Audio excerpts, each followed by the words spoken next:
Bon, je vous laisse, on va écouter la chanson, arrangez votre chaise. Je peux parler, merci. C'est joli ça, hein? Ah oui. Musique de Charles Spencer Chaplin, alias Charlot.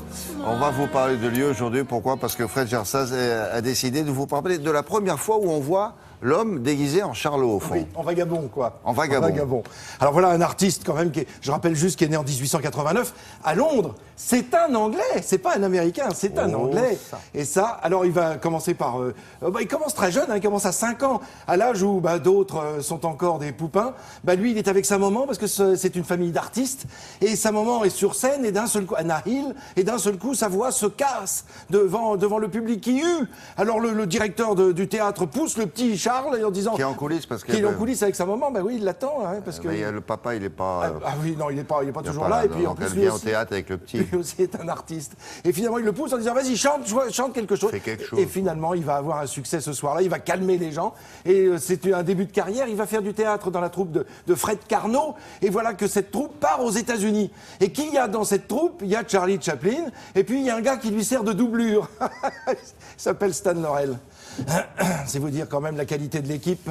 Donc les voilà qui partent, ils commencent à jouer au théâtre. Parce qu'il ça marche pas. Oui. Il y a des moments quand ils sont jeunes tous les deux, ils arrivent presque à se ressembler. Un peu. Oui. Ouais. Alors ils se sont bien entendus, mais jamais ils ont parlé l'un de l'autre par la suite. Ça vaudra le coup de le raconter un jour. Et puis voilà que Charlot, quand il arrive aux États-Unis, il est alpagué par un certain Hal Roach qui va le repérer et qui va faire de lui, avec Max Sennett, un héros, un vrai héros de cinéma. Max Sennett va le faire tourner un premier film, et puis. Mais il n'a pas encore son personnage. Il n'a pas encore son personnage. C'est en 1914, au moment où il tourne son deuxième film, que Max Sennett lui dit trouve quelque chose pour incarner ce personnage. Et là, il rentre dans les loges, et puis il voit tous les artistes qui sont là. Il y a Fatty Arbuckle, il y a Max Wayne, il y a des artistes dont les noms nous disent rien, mais dont les visages nous parlent, et il va prendre ici ou là pour obtenir le personnage que l'on va voir. Regardez ces images d'archives qui vont nous transformer, nous transporter vers cet homme extraordinaire. Alors le voilà, là, nous sommes en 1914, où il fait le clown. Il est en costume comme vous et moi. D'ailleurs, l'un des premiers films où il tourne, il est en haute forme, avec un 8 reflets, avec un bel habit. Et puis voilà l'affiche de son premier film. Ce premier film où il incarne ce vagabond.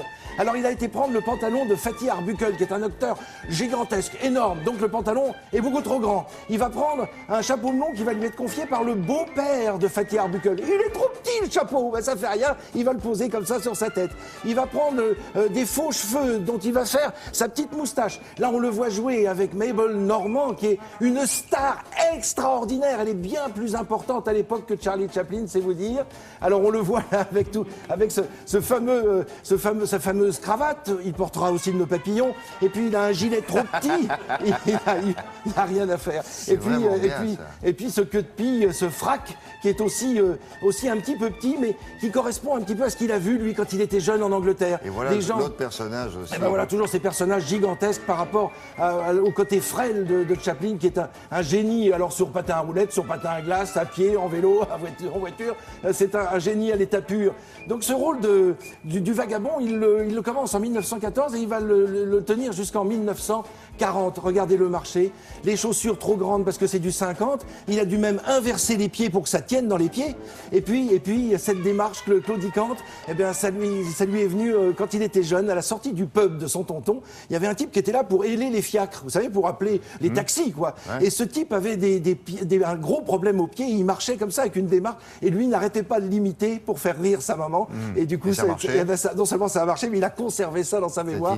Et puis cette canne qu'il a, évidemment, c'est du chou de Jersey, de l'île de Jersey, figurez-vous, des choux cannes avec lesquels... Oui, des choux cannes, c'est-à-dire des choux, c'est comme un chou-fleur, mais en canne, c'est-à-dire qu'ils montent en tige. Du coup, on coupe la tête, on prend la tige et on fait une canne. Et c'est comme ça qu'il a créé sa canne venue de l'île de Jersey. Vous savez qu'on l'a vu partir, il nous a quittés un jour de Noël 1977. Et il me plaît à penser que dans le ciel, ce jour-là, il a sans doute croisé le Père Noël. Alors voilà, un petit homme en noir avec une petite moustache noire qui croise un homme en rouge avec une barbe blanche.